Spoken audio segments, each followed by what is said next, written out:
Segurança pública no Brasil, um assunto que, nossa, não sai da pauta, né? E parece que a gente anda em círculos. Mas hoje, a gente vai mergulhar fundo numa visão bem específica. Uma que propõe uma virada de chave radical, a tal da tolerância zero.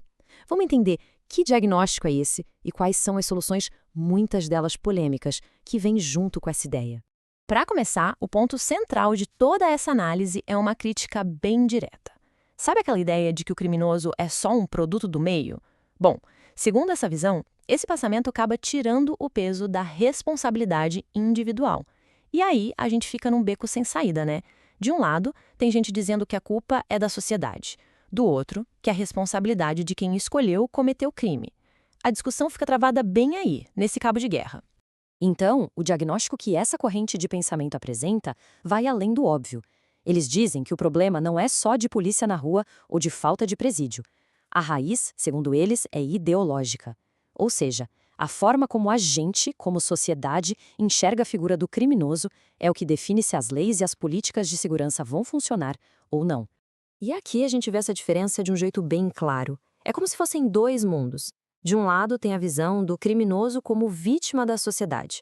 O foco aqui é numa ressocialização que, para essa análise, é meio utópica e acaba ignorando o perigo que a pessoa representa.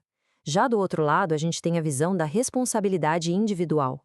Aqui o papo é outro. Punição é uma forma de fazer justiça e principalmente de proteger quem foi a vítima de verdade na história. Isso leva a gente para uma ideia que parece saída da economia, mas que é aplicada direto na criminalidade, o tal do cálculo do crime. Pensa bem, é uma lógica de risco e retorno. O argumento é o seguinte: se a punição é fraca, se tem muita saidinha, progressão de pena fácil, o custo de cometer um crime fica baixo. Então, na cabeça do criminoso, o crime vira um negócio de alto retorno e baixo risco. Vale a pena arriscar. Claro que ninguém está dizendo que é uma coisa só. A coisa é bem mais complexa. Essa perspectiva aponta para um conjunto de fatores que criam, sabe, uma tempestade perfeita. A gente está falando de impunidade, que é quase uma regra, do poder imenso das facções, das nossas fronteiras, que são uma peneira para a entrada de armas e drogas, e, claro, da desestruturação da família e de um déficit gigante na educação. Ok, então, com esse diagnóstico na mesa, qual é a primeira receita? A proposta imediata é um verdadeiro tratamento de choque. A ideia é atacar aquele cálculo do crime que a gente falou. Como? Aumentando o custo, mas aumentando de forma drástica, com um endurecimento imediato e bem severo da lei penal. E quando a gente fala em severo, é severo mesmo. As propostas aqui são sem dúvida radicais. Olha só: prisão perpétua para tirar de circulação de vez quem é considerado irrecuperável, pena de morte para crimes hediondos buscando o máximo de desestímulo e até castração física ou química para estupradores com um foco em impedir novos crimes. O objetivo é bem claro: neutralizar o criminoso e dissuasão máxima. E não para por aí. Nessa linha de ação imediata, tem mais duas coisas. Primeiro, o fim das saídas temporárias de presos, as famosas saidinhas. A ideia é que a pena por crime violento seja cumprida do início ao fim, sem interrupção.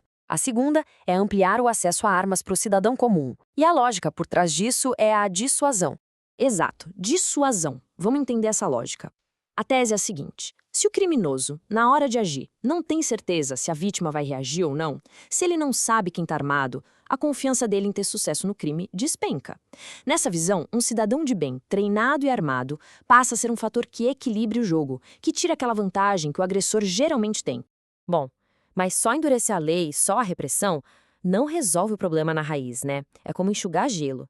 Por isso, essa análise também olha para o futuro, para as mudanças estruturais. O objetivo a longo prazo é secar a fonte, diminuir a mão de obra disponível para o crime organizado.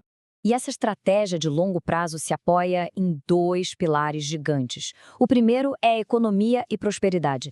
A ideia é criar um ambiente onde o crime não seja a única opção, sabe? Oferecer alternativas de verdade. O segundo pilar é educação e formação de caráter. Uma mudança profunda no ensino, que não se preocupe só em passar matéria, mas em formar cidadãos com valores. Vamos olhar para o pilar da economia. A proposta aqui é bem de livre mercado. Destravar a economia, cortar burocracia, facilitar a vida de quem quer empreender. A consequência seria um mercado de trabalho muito mais forte, com mais oportunidades. A lógica é direta. Nada combate melhor o recrutamento das facções do que um emprego com carteira assinada e um futuro digno. Agora, na educação, a proposta é de um ensino que reforce disciplina, talvez com modelos como o cívico-militar, e que também seja prático, com mais formação técnica para preparar a garotada para o mercado de trabalho. E tem mais, uma mudança cultural. A ideia é usar a mídia para valorizar o trabalho da polícia e parar com essa mania de romantizar a vida do crime que a gente vê tanto em filmes e séries. Tudo isso parece um plano bem amarrado, né? Mas não é tão simples. Para colocar uma agenda dessas em prática, existem obstáculos gigantescos. E eles não são pequenos, viu? São barreiras políticas e talvez as mais difíceis, barreiras na própria Constituição. E é aqui que a análise faz uma conexão que muita gente comenta. A ligação entre o crime na rua e a corrupção lá em Brasília. O argumento é forte. Um sistema penal fraco, cheio de brechas, não serve só para o ladrão comum. Ele é perfeito também para garantir a impunidade dos crimes de colarinho branco.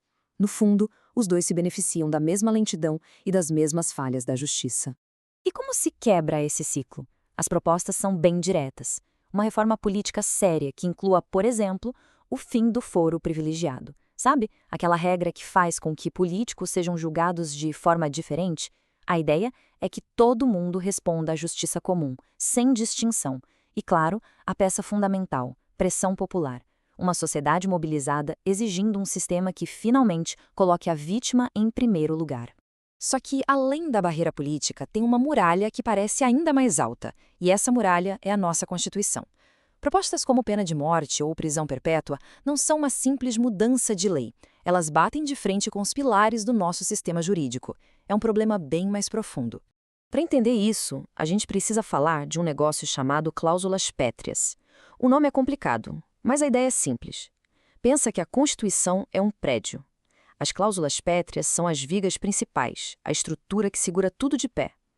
Direitos fundamentais, como o direito à vida, são uma dessas vigas. E a regra é clara, você não pode mexer nelas, nem com uma emenda constitucional. Para mudar isso, só derrubando o prédio e construindo um novo, ou seja, uma nova Constituição. E é aí que a gente chega na pergunta de $1 milhão. Se as soluções que essa linha de pensamento considera as mais eficazes são hoje inconstitucionais, o que é mais importante? Mudar a lei a qualquer custo para ter mais segurança ou respeitar a estrutura legal que a gente construiu? É uma encruzilhada, uma questão bem complexa que com certeza vai definir os próximos capítulos desse debate no Brasil.